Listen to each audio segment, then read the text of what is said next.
नमस्कार, किसान समाचार में आप सभी का स्वागत है। सबसे पहले मुख्य समाचार।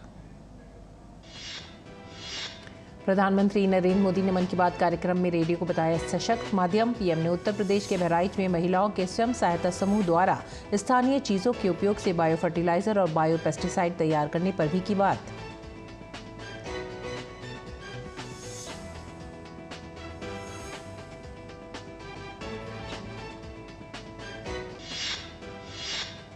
पेट्रोलियम मंत्री हरदीप सिंह पुरी ने बदायूं सीबीजी संयंत्र का किया उद्घाटन। प्रतिदिन 14 मीट्रिक टन बायोगैस का करेगा उत्पादन। संयंत्र पराली जलाने को कम करने में भी करेगा मदद।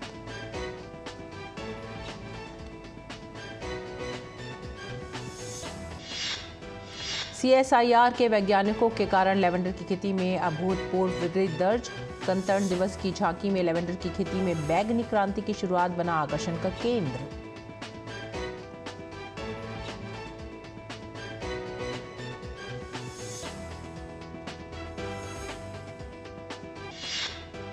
केंद्रीय बिजली और नवीन एवं नवीनकरणीय ऊर्जा मंत्री आरके सिंह ने परिवहन में हरित हाइड्रोजन राष्ट्रीय मिशन के लिए बैठक की अध्यक्षता। भारत के परिवहन क्षेत्र में हरित हाइड्रोजन के एकीकरण पर की गई चर्चा।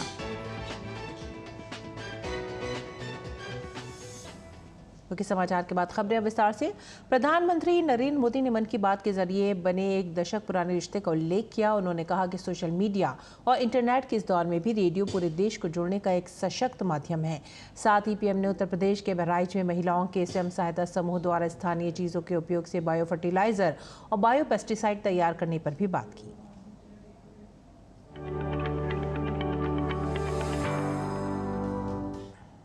हर क्षेत्र में अपना परचम लहराने वाली महिलाओं ने उत्तर प्रदेश के बहराइच में स्वयं सहायता समूह ने स्थानीय चीजों के उपयोग से बायो फर्टिलाइजर और बायो पेस्टिसाइड तैयार कर नई मिसाल पेश की है। प्रधानमंत्री ने मन की बात में उनका व्याख्यान करते हुए कहा कि वो दिन दूर नहीं जब ये महिलाएं ड्रोन के माध्यम से खेती में मदद करती हुई दिखाई देंगी। बदलते हुए भारत में हर क्षेत्र में हमारी बेटियां, देश की महिलाएं कमाल करके दिखा रही है। एक और क्षेत्र है जहां महिलाओं ने अपना परचम लहराया है, वो है सेल्फ हेल्प ग्रुप। आज विमेन सेल्फ हेल्प ग्रुप्स की देश में संख्या भी बढ़ी है और उनके काम करने के दायरे का भी बहुत विस्तार हुआ है। वो दिन दूर नहीं जब आपको गांव-गांव में खेतों में नमो ड्रोन दीदियां ड्रोन के माध्यम से खेती में मदद करती हुई दिखाई देगी। मुझे यूपी के बहराइच में स्थानीय चीजों के उपयोग से बायो फर्टिलाइजर और बायो पेस्टिसाइड तैयार करने वाली महिलाओं के बारे में पता चला। सेल्फ हेल्प ग्रुप से जुड़ी निबिया बेगमपुर गांव की महिलाएं गाय के गोबर, नीम की पत्तियां और कई तरह के औषधीय पौधों को मिलाकर बायो फर्टिलाइजर तैयार करती हैं। इसी तरह ये महिलाएं अदरक, लहसुन, प्याज और मिर्च का पेस्ट बनाकर ऑर्गेनिक पेस्टिसाइड भी तैयार करती हैं। इन महिलाओं ने मिलकर उन्नति जैविक इकाई नाम का एक संगठन बनाया है। ये संगठन बायो प्रोडक्ट्स को तैयार करने में इन महिलाओं की मदद करता है। इनके द्वारा बनाए गए बायो फर्टिलाइजर और बायो पेस्टिसाइड्स की मांग भी लगातार बढ़ रही है। आज आसपास के गांवों के 6000 से ज्यादा किसान इनसे बायो प्रोडक्ट खरीद रहे हैं। इससे सेल्फ हेल्प ग्रुप से जुड़ी इन महिलाओं की आय बढ़ी है और उनकी आर्थिक स्थिति भी बेहतर हुई है। प्रधानमंत्री ने रेडियो पर प्रसारित होने वाले लोकप्रिय कार्यक्रम हमर हाथी हमर गोठ का भी जिक्र किया। रेडियो की ताकत कितना बदलाव ला सकती है, इसकी एक अनूठी मिसाल छत्तीसगढ़ में देखने को मिल रही है। बीते करीब 7 वर्षों से यहाँ रेडियो पर एक लोकप्रिय कार्यक्रम का प्रसारण हो रहा है, जिसका नाम है हमर हाथी हमर गोठ। नाम सुनकर आपको लग सकता है कि रेडियो और हाथी का भला क्या कनेक्शन हो सकता है, लेकिन यही तो रेडियो की खूबी है। छत्तीसगढ़ में आकाशवाणी के 4 केंद्रों अंबिकापुर, रायपुर, बिलासपुर और रायगढ़ से हर शाम इस कार्यक्रम का प्रसारण होता है। और आपको जानकर हैरानी होगी कि छत्तीसगढ़ के जंगल और उसके आसपास के इलाके में रहने वाले बड़े ध्यान से इस कार्यक्रम को सुनते हैं। हमर हाथी हमर गोठ कार्यक्रम में बताया जाता है कि हाथियों का झुंड जंगल के किस इलाके से गुजर रहा है। ये जानकारी यहाँ के लोगों के बहुत काम आती है। छत्तीसगढ़ की इस अनूठी पहल और इसके अनुभवों का लाभ देश के दूसरे वन क्षेत्रों में रहने वाले लोग भी उठा सकते हैं। प्रधानमंत्री नरेंद्र मोदी ने मन की बात के जरिए बने 1 दशक पुराने रिश्ते का उल्लेख किया। उन्होंने कहा कि सोशल मीडिया और इंटरनेट के इस दौर में भी रेडियो पूरे देश को जोड़ने का एक सशक्त माध्यम है। Bureau report, DD news.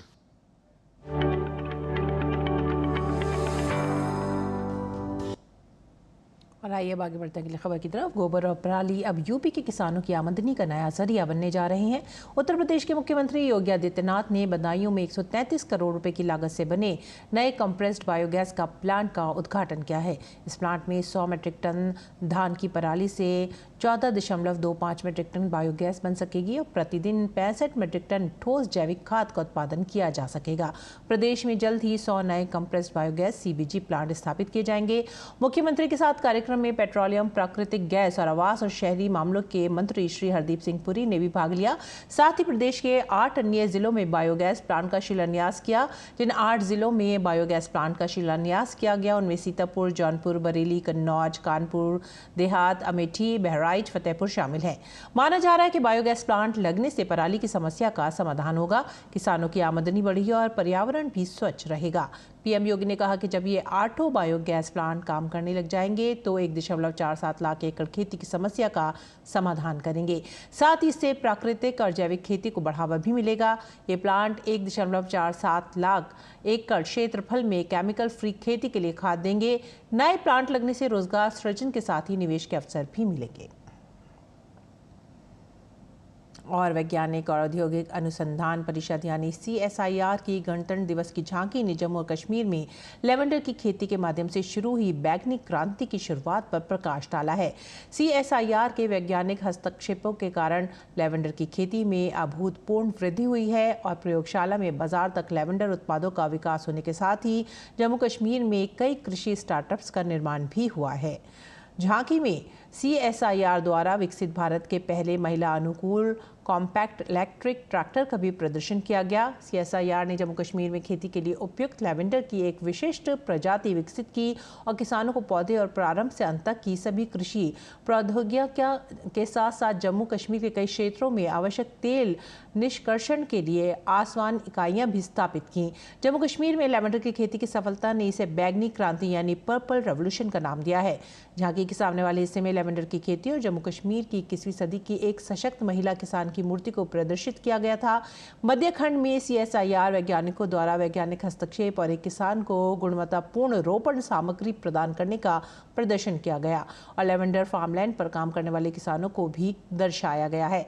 कृषि यांत्रिक प्रौद्योगिकी के अंतर्गत CSIR प्राइमा इटी 11 के स्वदेशी रूप से विकसित भारत के पहले महिला अनुकूल सुगठित कॉम्पैक्ट इलेक्ट्रिक ट्रैक्टर का प्रदर्शन भी किया गया। कृषि तकनीकी विकास पर प्रकाश डालते हुए लेवेंडर फूलों से आवश्यक तेल निकालने के लिए आसवन इकाई भी दिखाई गई। झांकी का पिछला भाग भारत में कृषि स्टार्टअप की अवधारणा और लेवेंडर आधारित उत्पादों, इत्र, तेल, अगरबत्ती के निर्यात को दर्शाता है। पूर्ण रूपेण महिला CSIR झांकी ने किसानों की आय, नारी शक्ति, कृषि स्टार्टअप और वैश्विक बाजार को बढ़ाने वाले वैज्ञानिक विकास की सरकार की पहल के अंतर्गत मिली उपलब्धियों को प्रदर्शित किया।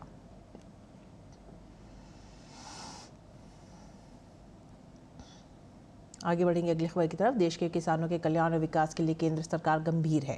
केंद्रीय कृषि एवं किसान कल्याण राज्य मंत्री शोभा करांदलाजे ने कहा है कि मोदी सरकार ने किसानों के कल्याण के लिए जनहितैषी योजनाएं बनाने के साथ हमेशा उनका मान सम्मान बढ़ाया है। इसी क्रम में गणतंत्र दिवस पर पहली बार अन्नदाता को बतौर विशेष अतिथि आमंत्रित किया गया। इसी विषय पर हमारे संवाददाता ओपी यादव ने बात की केंद्रीय राज्य मंत्री शोभा करांदलाजे से। प्रधानमंत्री नरेंद्र मोदी की सार्थक पहल से देश के अलग अलग राज्यों के किसानों को गणतंत्र दिवस पर बतौर विशिष्ट अतिथि आमंत्रित किया गया है। इसके साथ ही ये पूसा कृषि संस्थान में कृषि से जुड़ी नवीन तकनीक की जानकारी भी ले रहे हैं। अभी इसी विषय पर बात करने के लिए हमारे साथ मौजूद है केंद्रीय कृषि और किसान कल्याण राज्य मंत्री शोभा करांदलाजे। मैडम, आपने भी देखा पूर्व पश्चिम उत्तर दक्षिण हर राज्य से लोग आए हैं। विविधता में एकता, एक भारत श्रेष्ठ भारत के प्रतीक के किसान आए हैं, क्या कहेंगे? आज बहुत अच्छा लगा क्योंकि पहली बार दिल्ली देखने वाले एक किसान है। मैंने हाथ उठाने को बोला, कितना लोग हैं पहली बार दिल्ली देख रहे हैं। एंड पहली बार दिल्ली को देखने वाले बहुत ज़्यादा किसान हैं। इसीलिए प्रधानमंत्री जी ऐसा एक मौका दिया, देश का कोने कोने से किसान भी गणतंत्र दिवस में भाग ले सकते हैं, विशिष्ट अतिथि बना सकते हैं। ऐसे पहली बार हम देखा, इसीलिए किसान बहुत खुश है। हमको प्रधानमंत्री खुद बुलाए हैं बोल के आज उसका प्रशिक्षण है। हम कैसे अच्छा प्रोडक्शन कर सकते हैं, कैसे हमारा मार्केटिंग कर सकते हैं, कैसे हम फूड प्रोसेसिंग कर सकते हैं, इसी विषय में भी हम आज ट्रेनिंग देने वाले सब किसान इसी में भाग लेंगे एंड खुशी से वापस जाएंगे। बहुत अच्छा लगा।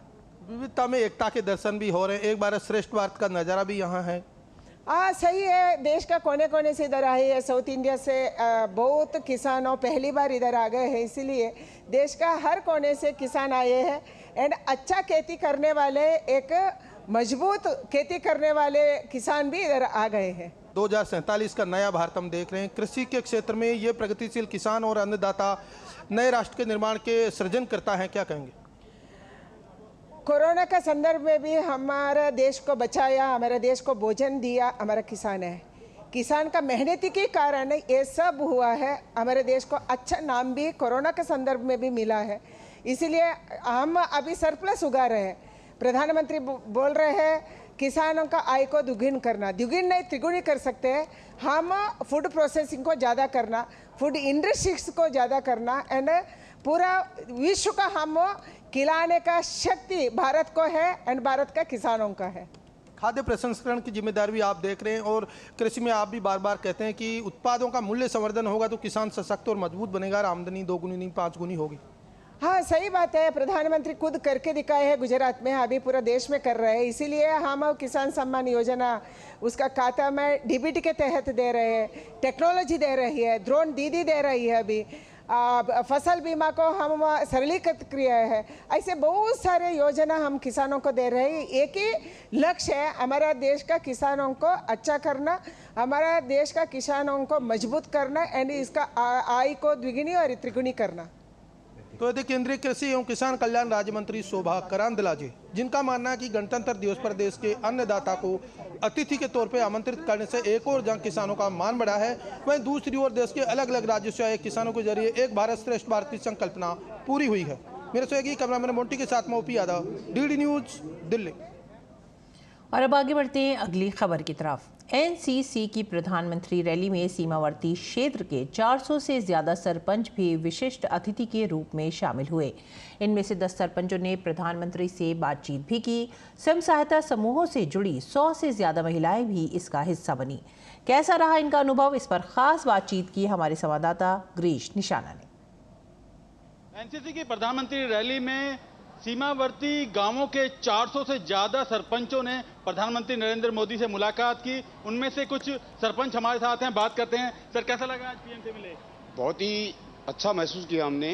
ये आज़ादी के बाद पहली बार यह पहल इस सरकार ने ली, तो जिससे कि हम जो सीमांत गांव के लोग हैं या प्रथम गांव के जो हम आज सरपंच हैं, बड़ा गौरवान्वित महसूस कर रहे हैं और विकसित भारत का सपना देख रहे हैं। हम ये कहना चाहेंगे कि आज हम सब वाइब्रेंट विलेज, जो आज तक अंतिम विलेज के नाम से जाना जाता था, आज सरकार ने हमें प्रथम श्रेणी में लाकर खड़ा किया और हमें प्रथम गांव का दर्जा दिया और एक विकसित गांव बसाने का जो गवर्नमेंट का सरकार का सपना है, हम भी कंधे से कंधा मिलाकर सरकार की इस योजना को धरातल पर उतारने के लिए भरसक मेहनत करेंगे। जो प्रधानमंत्री ने हम लोग को इतना सम्मान दिया, जो रिपब्लिक डे में हम लोग को सम्मान दे के बुलाया, तो उसमें हम लोग ITBP जितना सारे ऑफिसर्स उन सबको भी धन्यवाद देना चाहता हूँ। सबसे पहले तो मैं भारत सरकार को बहुत बहुत धन्यवाद देता, हमें इतना अच्छा मौका दिया और प्रधानमंत्री जी ने गाँव को एक वाइब्रेंट विलेज के पहचान भी दिया। बहुत खुशी लगा यहाँ आकर, और प्रधानमंत्री हमारे जितनी भी नॉर्थ ईस्ट है और नेचर इतना इम्पोर्टेंट ले रहे जो वाइब्रेंट विलेज के तौर से, तो बहुत खुशी है। अभी बदलने जा रहे हैं हम लोग, गाँव अभी बहुत अच्छा होने जा रहे हैं, तो बहुत खुशी है। देखिए प्रधानमंत्री जी थोड़ा सा अपना वक्त निकाल रहे हैं, तो हमें बहुत ज़्यादा खुशी हुई। तो हम माननीय प्रधानमंत्री जी का दिल से धन्यवाद करना चाहते हैं। उत्तरकाशी हरसिल से हूँ और एक बहुत ही सीमावर्ती गांव से हूँ। आज मैं प्रधानमंत्री जी का तहे दिल से धन्यवाद करती हूँ और ITBP का बहुत धन्यवाद करती हूँ। अपनी जो एक शैली है टेक्नोर पेंटिंग जो मैंने बनाई है, उसका प्रधानमंत्री जी ने लिया, वही मेरे लिए सबसे बड़ी बात है। उत्साहित इसलिए नजर आए हैं क्योंकि प्रधानमंत्री नरेंद्र मोदी से इन्होंने बातचीत की और ये जो सीमावर्ती इलाकों के गांव के प्रधान हैं वो काफी उत्साहित हैं, क्योंकि उन्होंने सोचा नहीं था कि जिन्हें आखिरी का गांव समझा जाता था, अब उन्हें पहले गांव का दर्जा दिया जाता है। कैमरामैन जगमोहन प्रधान के साथ गिरीश निशाना, DD न्यूज, दिल्ली। केंद्रीय बिजली और नवीन एवं नवीकरणीय ऊर्जा मंत्री RK सिंह ने नई दिल्ली में अटल अक्षय ऊर्जा भवन में एक महत्वपूर्ण बैठक की अध्यक्षता की, जिसमें भारत के परिवहन क्षेत्र में हरित हाइड्रोजन के एकीकरण पर ध्यान केंद्रित किया गया। ये पहल राष्ट्रीय हरित हाइड्रोजन मिशन का हिस्सा है, जिसका लक्ष्य भारत के राष्ट्रीय स्तर पर निर्धारित योगदान NDC लक्ष्यों के अनुरूप उत्सर्जन की तीव्रता को कम करना है। बैठक में नवीन और नवीकरणीय ऊर्जा मंत्रालय, सड़क परिवहन और राजमार्ग मंत्रालय के अधिकारियों और घटक निर्माताओं और मानक निर्माता निकायों के साथ साथ हाइड्रोजन उत्पादन, भंडारण और परिवहन में शामिल विभिन्न क्षेत्रों के प्रतिनिधियों ने भाग लिया। RK सिंह ने NDC लक्ष्यों को प्राप्त करने में परिवहन क्षेत्र की महत्वपूर्ण भूमिका पर जोर दिया और ईंधन सेल और आंतरिक दहन इंजन प्रौद्योगिकियों को दोनों का उपयोग करने पर ट्रकों और बसों सहित हैवी ड्यूटी गतिशीलता अनुप्रयोगों में हरित हाइड्रोजन की क्षमता पर प्रकाश डाला। केंद्रीय मंत्री ने परिवहन क्षेत्र में हरित हाइड्रोजन की क्षमता का आकलन करने के लिए परीक्षणों की एक श्रृंखला की वकालत की। इन परीक्षणों का उद्देश्य हरित हाइड्रोजन का उपयोग करके क्षेत्र को डीकार्बोनाइजिंग करने के लिए एक राष्ट्रीय रोड मैप में योगदान देना है। सिंह ने विशेष रूप से भारी शुल्क अनुप्रयोगों में हाइड्रोजन संचालित वाहन और बैटरी इलेक्ट्रिक वाहनों के बीच प्रौद्योगिकी और लागत की व्यापक तुलना की आवश्यकता पर भी जोर दिया।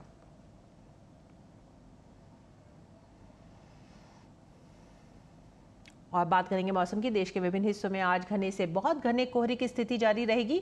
मौसम विभाग ने कहा है कि आज रात और कल सुबह के दौरान उत्तर प्रदेश, बिहार, उत्तराखंड, मध्य प्रदेश, पश्चिम बंगाल, ओडिशा, असम, मेघालय, मिजोरम और त्रिपुरा के कुछ हिस्सों में ये स्थिति बनी रहेगी। उत्तर प्रदेश और बिहार के कुछ हिस्सों में आज कड़ाके की ठंड जारी रहने का अनुमान है।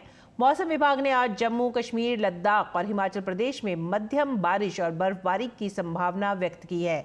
3-4 दिनों के दौरान मध्यम से व्यापक बारिश तथा बर्फबारी की स्थिति बनी रहने की आशंका है। वहीं राजधानी दिल्ली में ठंड के कारण लोगों को काफी दिक्कतों का सामना भी करना पड़ रहा है। रेलवे स्टेशन पर यात्री तो समय पर हैं, लेकिन ट्रेन नहीं। कुछ ऐसा ही हाल इंदिरा गांधी अंतर्राष्ट्रीय हवाई अड्डे का भी है। घने कोहरे की वजह से फ्लाइट समय पर नहीं है और लोगों को घंटों इंतजार करना पड़ रहा है।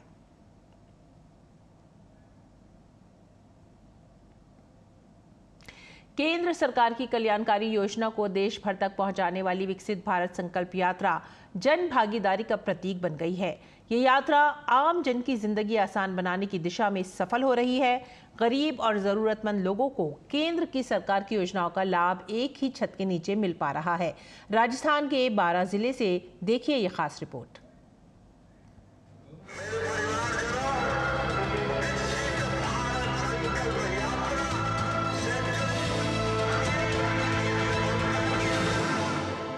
केंद्र सरकार की योजनाओं का आम जनता को फायदा पहुंचाने के लिए विकसित भारत संकल्प यात्रा के तहत गारंटी रथ 12 जिले के गांव-गांव में पहुंचकर लोगों को विभिन्न योजनाओं का लाभ पहुंचा रहा है। जिले के किशनगंज शाहबाद क्षेत्र में शिविर का आयोजन हुआ, जिसके माध्यम से लोगों को योजनाओं के प्रति जागृत किया गया, वहीं पात्र लोगों को लाभान्वित भी किया गया।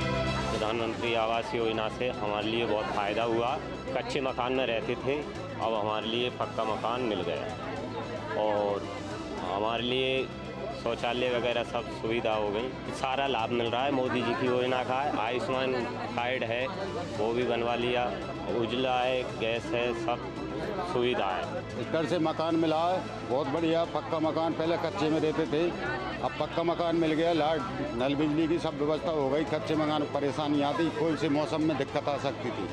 आज जो है पक्का मकान बन गया तो कोई मतलब दिक्कत वाली कोई बात नहीं। कैंप लगाओ, उसमें खूब लाभ मिल रहा है। हाट भी बन रहे हैं, जो भी कोई काम बकाया सारे काम हो रहे हैं। किसान निधि योजना किसानों के लिए कारगर साबित हो रही है। वहीं प्रधानमंत्री आवास योजना लोगों के लिए वरदान बन रही है। जिन लोगों के पास रहने के लिए मकान नहीं था, अब उनको अपना मकान मिला है। इससे उनके जीवन में बदलाव आया है। किसान सम्मान निधि योजना का पैसा 6,000 रुपये मिलता है सालाना। उससे मेरे खाद बीज का बहुत मुझे फायदा है और भारत सरकार से बहुत मदद मिलती है। 6,000 रुपये मिलते हैं, प्रधानमंत्री के काम में आ जाते हैं। बहुत बढ़िया योजना चल रही है। विकसित भारत संकल्प यात्रा शिविर असल मायनों में विकसित भारत के सपने को पूरा करने की कड़ी में बड़ा कदम है, जहां आमजन को एक ही छत के नीचे केंद्र की बेहतरीन योजनाओं का लाभ मिल पा रहा है। केंद्र सरकार का यह प्रयास आम लोगों की जिंदगी में बड़ा बदलाव लाने में सफल सिद्ध हो रहा है। ब्यूरो रिपोर्ट, दूरदर्शन समाचार, जयपुर। और देश भर में चल रही विकसित भारत संकल्प यात्रा के दौरान हर दिन लोगों की भागीदारी बढ़ती जा रही है। इस यात्रा का उद्देश्य एक उन्नतिशील और समावेशी भारत की दिशा में संगठित मार्ग बनाना है। इसी क्रम में मोदी की गारंटी वाली गाड़ी हिमाचल प्रदेश के पालमपुर पहुंची, जहां लोगों को केंद्र सरकार द्वारा चलाई जा रही विभिन्न कल्याणकारी योजनाओं की जानकारी दी गई। विकसित भारत संकल्प यात्रा कांगड़ा जिले के पालमपुर निगम के वार्ड नंबर 14 बनूरी पहुंची। इस मौके पर केंद्र सरकार द्वारा चलाई जा रही योजनाओं के लाभार्थियों ने बड़े उत्साह से सूचना, शिक्षा और संचार वैन का स्वागत किया। इस दौरान एलईडी के माध्यम से लोगों को केंद्र सरकार द्वारा चलाई जा रही विभिन्न कल्याणकारी योजनाओं की जानकारी दी गई। साथ ही प्रचार सामग्री भी वितरित की गई, जहां वंचित लोगों को केंद्र सरकार की योजनाओं के बारे में जानकारी दी गई। वहीं लाभार्थियों ने मेरी कहानी मेरी जुबानी पहल के माध्यम से अपने जीवन में आए बदलाव की कहानी साझा की। मेरे को मकान के लिए पैसे मिले थे प्रधानमंत्री आवास योजना के। मेरा घर बन गया। मैं पहले कच्चे मकान में रहता था, अब मेरा पक्का मकान बन गया। और मेरे को 2,000 रुपये जो किसान योजना का मिलता है, उससे मैं बीज वगैरह जो खरीदता हूँ, वो जो स्कीमें आती हैं वो भी मेरा उसको फायदा। मेरे को मैं धन्यवाद करता हूँ मोदी जी का। मोदी जी ने हमारे को उज्जवल गैस दी है। मुझे उज्जवल योजना का लाभ मिला है, उसमें मेरे को गैस कनेक्शन मिला। और पहले बड़ी परेशानी होती थी, हमें चूल्हा जलाने के लिए लकड़ियाँ इकट्ठी करनी पड़ती थी। मेरे को मोदी जी ने मकान दिया। मैं कच्चे मकान में रहती हूँ, अब मोदी जी ने मकान बना दिया, उसका बड़ा धन्यवाद करती हूँ मैं। केंद्र सरकार की ओर से चलाई जा रही योजनाओं का लाभ हर तबके को मिल रहा है। यही वजह है कि आज देश का हर व्यक्ति मोदी की गारंटी पर विश्वास कर रहा है। कार्यक्रम के दौरान लोगों को उज्ज्वला योजना, आयुष्मान भारत समेत केंद्र सरकार की कई योजनाओं की जानकारी दी गई। मोदी जी ने कहा है कि जब तक मेरा भारत का गरीब, उसके लिए अगर मैं 5 लाख रुपए की चिंता ना करूं, तब तक मैं चैन से नहीं बैठूंगा। ऐसी सरकार तुम्हारे आशीर्वाद करने आई और मोदी जी ने ये महसूस किया तथा मोदी जी ने ये किया। अगर मोदी जी भी महलों से निकल कर आते तो मोदी जी के दिमाग में ये बात ना आती। वहीं विकसित भारत संकल्प यात्रा जब पालमपुर निगम के वार्ड नंबर 15 होल्टा के भरमात पहुंची, तो लोगों ने बड़े ही गर्मजोशी से वैन का स्वागत किया। इस मौके पर लोगों को विभिन्न कल्याणकारी योजनाओं की जानकारी तो दी ही गई, साथ ही लोगों की समस्याओं का समाधान भी किया गया। इस मौके पर अधिकारियों ने उज्ज्वला योजना, आयुष्मान भारत कार्ड, किसान सम्मान निधि योजना समेत केंद्र सरकार की कई योजनाओं की जानकारी दी। कार्यक्रम के दौरान लोगों को योजनाओं से संबंधित प्रचार सामग्री भी बांटी गई। इस मौके पर भाजपा के पदाधिकारी भी मौजूद रहे। हमें किसान निधि के तहत 2000 रुपया साल 2000 रुपया मिलता है और 6000 साल का मिलता है, जिससे हमें अपने बीज लेने में और औजार वगैरह लेने में हमें बहुत सहायता होती है। किसान निधि का मुझे 6000 रुपये पर साल का पर ईयर का मिलता है, उससे खेती बाड़ी के लिए सहायता मिलती है। मैं पहले चूल्हे से खाना बनाती थी, मोदी जी ने गैस दी थी, गैस से खाना बनाने लग गए। बड़ा बड़ा धन्यवाद इन्हों का।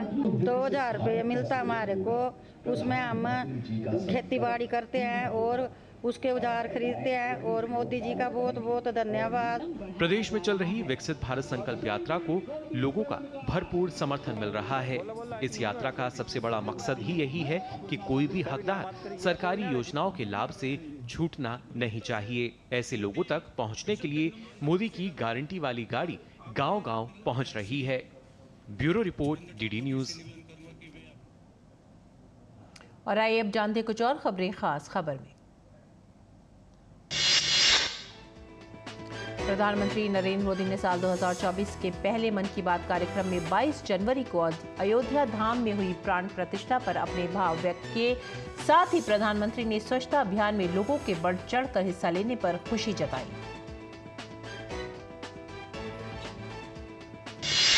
बिहार में सियासी समीकरण बदलने के संकेत मिल रहे हैं। कल सभी दलों ने अलग अलग बैठकें की। बैठकों का दौर आज भी जारी रहेगा। भारतीय जनता पार्टी ने आज सुबह बैठक बुलाई है। जेडीयू नेता नीरज कुमार ने कहा है कि मुख्यमंत्री नीतीश कुमार ने गवर्नेंस से कोई समझौता नहीं किया है। साथ ही उन्होंने कहा कि नीतीश कुमार की शख्सियत के कारण उन्हें सब लोग अपने साथ लेना चाहते हैं।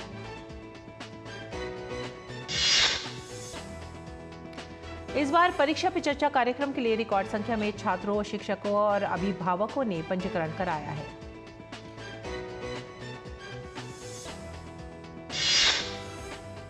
भारतीय नौसेना की युद्धक पोत INS विशाखापट्टनम ने लाल सागर में यमन के हौसी विद्रोहियों के हमले की चपेट में आए ब्रिटिश तेल टैंकर मार्लिन रॉन्डा पर लगी आग बुझाने में मदद की।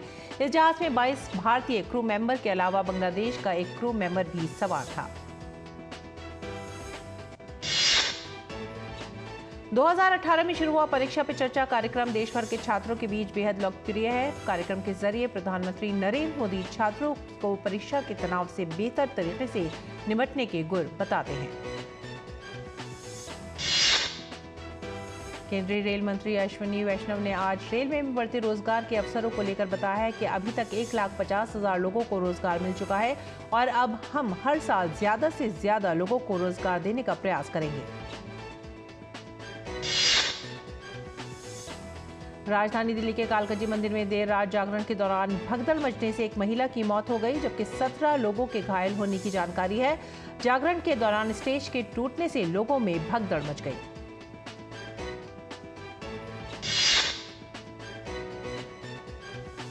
अयोध्या धाम में रामलला के दर्शन करने के लिए भक्तों की भारी भीड़ उमड़ रही है। ठंड के बावजूद देश के कोने कोने से लोग अयोध्या में श्री राम जन्मभूमि मंदिर में रामलला के दर्शन के लिए पहुंच रहे हैं। भक्तों की सुरक्षा के लिए कड़े इंतजाम किए गए हैं। अडानी समूह की सीमेंट कंपनी सांघी इंडस्ट्रीज ने दिसंबर तिमाही के नतीजे जारी कर दिए। इस तिमाही में कंपनी का घाटा बढ़ा है। सप्ताह के आखिरी कारोबारी दिन ड्रोन बनाने वाली कंपनी जेनटेक के शेयरों में जबरदस्त तेजी देखी गई। ये शेयर ट्रेडिंग के दौरान 3% चढ़कर 729 रुपए के भाव पर पहुंच गए। Electric bus maker company Olectra Greentech Limited ने दिसंबर तिमाही के नतीजे जारी कर दिए हैं। इस तिमाही में कंपनी का नेट प्रॉफिट 78% बढ़कर 27.2 करोड़ रुपए पर पहुंच गया है। और इसी के साथ ही आप हमारी पूरी टीम को दीजिए आज्ञा। नमस्कार।